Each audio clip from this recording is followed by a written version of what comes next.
Hi, my name is Bailey Duncan. I'm here with my partners James Burke and Brian Lingard, and this is our presentation about the automatic plant watering system that we designed.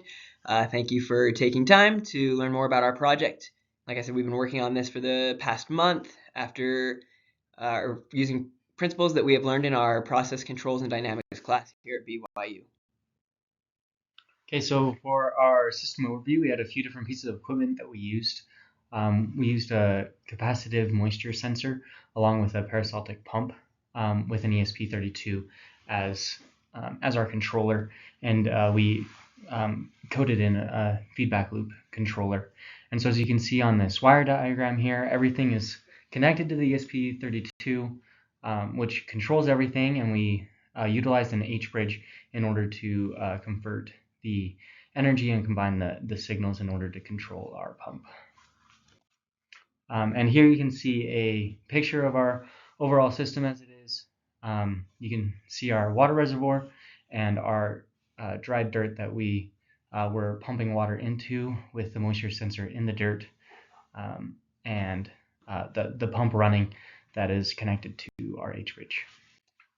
Yeah, so during the course of this project, we had a little bit of some challenges happening due to our watering and then waiting for the moisture sensor to pick up the sense the water. We had a long dead time around 130 seconds. There was slow diffusion through the dirt to reach the moisture sensor, and we couldn't actually have a pump running the whole entire time due to the pump station. It had a really low flow rate, so we had to use pulses. And there's lots of sensor noise, as you'll see in the next slide from our pump step test response. You can see there's large sensor noise, and we had to filter that out later. This pump step response shows with the 61% pump power, we ran it for 30 seconds, and then we waited 5 minutes for data collection. This revealed the large delay that the 130-second delay that we mentioned earlier. But with these parameters, we were able to get a basis for our first order plus dead time model. Yeah, and we can see here the fit of our first order plus dead time model. It was a convolution-based model. The first thing that we did, like James mentioned, was we filtered out some of those outliers in the data so that we could have a smoother fit.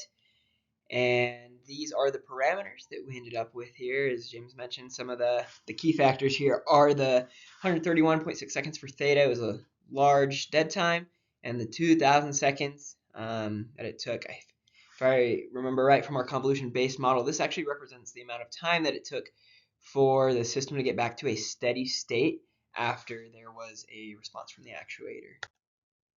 But yeah, we took those parameters that we had and we simulated running the pump. You can see here at the beginning, the blue, that's the plant output. That's the sensor that dips down. It was something that we hard-coded in there to represent like a disturbance in the output. And then down below is the red, and that is showing our impulse response from the pump, which is what we ended up doing because of the stiction, which was a large problem. And so yeah, so it would read the moisture, and then if the moisture fell below the set point, then the pump would have an impulse response. That is, it would turn on for just a few seconds, and then it would essentially enter a lockout time where the pump would not activate for a time that we set, and then once that time was reached, it would check again for the moisture and see if it needed the pump to go off again. So then we took that controller and uploaded it onto our ESP32 and ran it with all of our hardware. And this is the data that we were able to collect. As you can see, it worked properly as initially it was dry, and we had the impulse come on and wet the system. And you can see that over the amount of time that we were collecting data, it slowly dried out and eventually would reach our set point again, and the pump would be able to turn back on. So one of our conclusions, we were able to create a fully autonomous watering system with an accurate first order plus dead time model. This controller was stable. It was a stable impulse controller, and it modeled the real dynamics of the system.